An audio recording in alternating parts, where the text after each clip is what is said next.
Hey everyone, and welcome to Carrie's Garage. And on this episode, we're just going to talk a little bit about kind of the curse of classic car projects.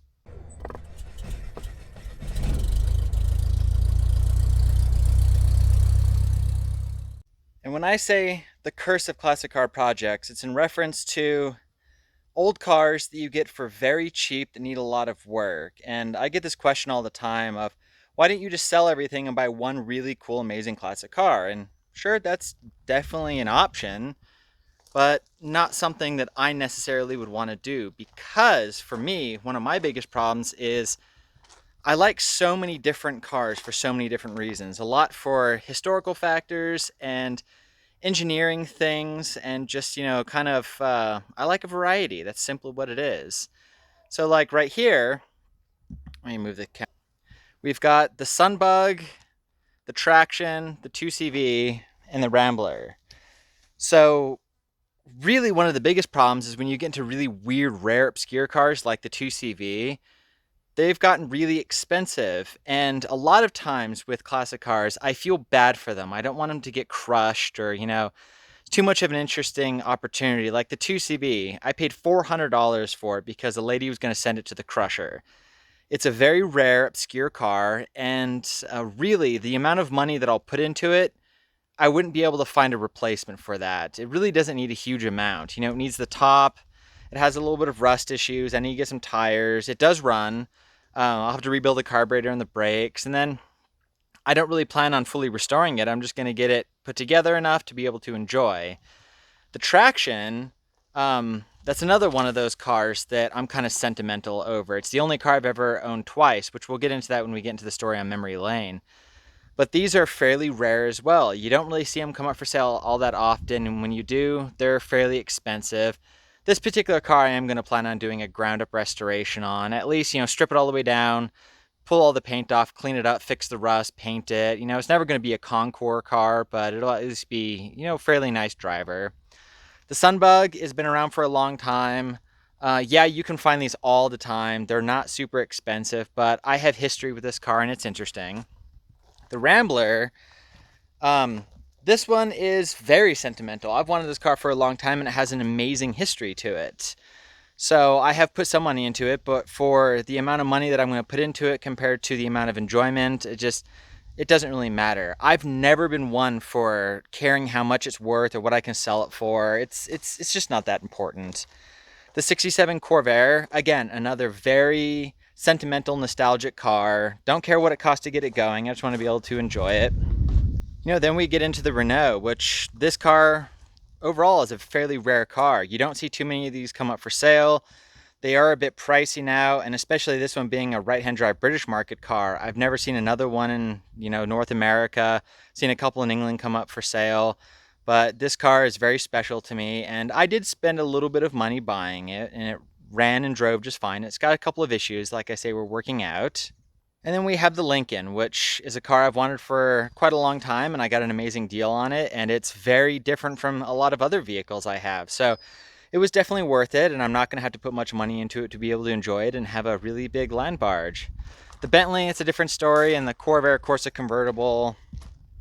Well, of all the Corvairs I've had over the years, the Corsa convertible was always, like I've said, the one that I was never able to get my hands on, and I got that one. It was kind of a special deal, and I am going to dump a fair amount of money into it, and you do find Corsas come up for sale, especially the convertibles, but this one again has a lot of history, so it's one of the many reasons why I really wanted to get it.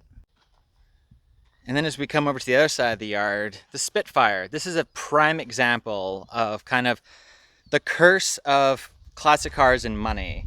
I got this car for free. A friend of mine, some guy gave it to him, it sat for a long time.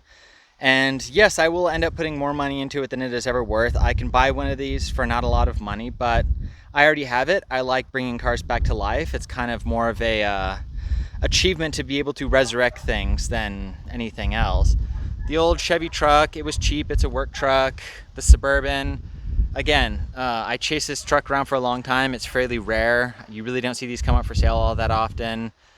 The GMC, I traded a motorcycle for it, so I will end up putting a lot of money into this, but when it comes to older vehicles like this and wanting to build exactly what you want, it's very hard, usually, to find the exact combination or the exact build that you want. So with this one, I'm going to build it exactly as I want. So it doesn't really matter. We won't talk about that. That's going away. The Dodge, it's a fairly rare car. You really don't see them all that often. And I spent way too much money on it. And I've spent way too much money on parts. I'll never be able to get it out of it. But when it's all done and together, it's going to be really cool. And then the International, my uncle gave it to me. It's got some really interesting history. It's a cool truck, and yes, I could probably buy one for way cheaper than I'll ever put into it. But again, it's really all about the story. And this is where kind of the curse really all ties together. You buy cars for cheap, big projects, and my dog is going insane, running around in circles. And really, my thing is I don't have a huge amount of money, so I can't just go out and buy a Triumph Spitfire for $4,000 or $5,000. It's really nice shape. It's an option. It definitely could happen, but I don't have that kind of money.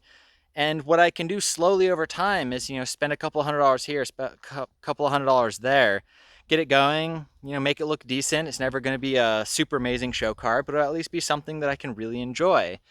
So you get to the point of asking yourself, should I buy this car for a couple $100, spend a huge amount of time and quite a lot of money getting it going, or should I spend a lot of money and a little bit of time? It's really all up to you. It's, do you like resurrecting old cars? Do you like the backstory of it? Does it have certain nostalgia to you? Something important?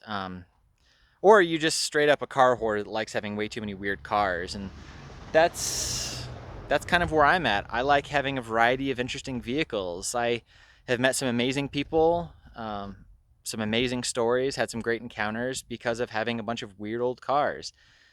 And it's like I said earlier, a lot of times I just feel bad for them. I've bought so many cars over the years that were going to go to the crusher or, who knows. And I, bought them for cheap and saved them from being killed off and brought them back. And I've never really been one for super shiny, amazing show cars. I just like cars that run and drive good or mechanically sound and I can enjoy them.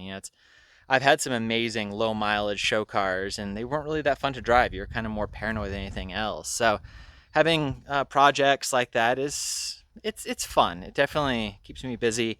And the best part too with everything I have is it allows me to be able to have this YouTube channel and make lots of content. So that's where the curse kind of lays is over time I'll end up spending way too much money on everything, but at least I'll have a good time doing it. I enjoy it, and I'll have some great stories along the way. So it's all up to kind of what you want to do. And I've got a lot of friends that do the same thing. They buy way too many old cars, way too many big projects, and I don't know, it's personal preference, but it can definitely be a curse, that's for sure.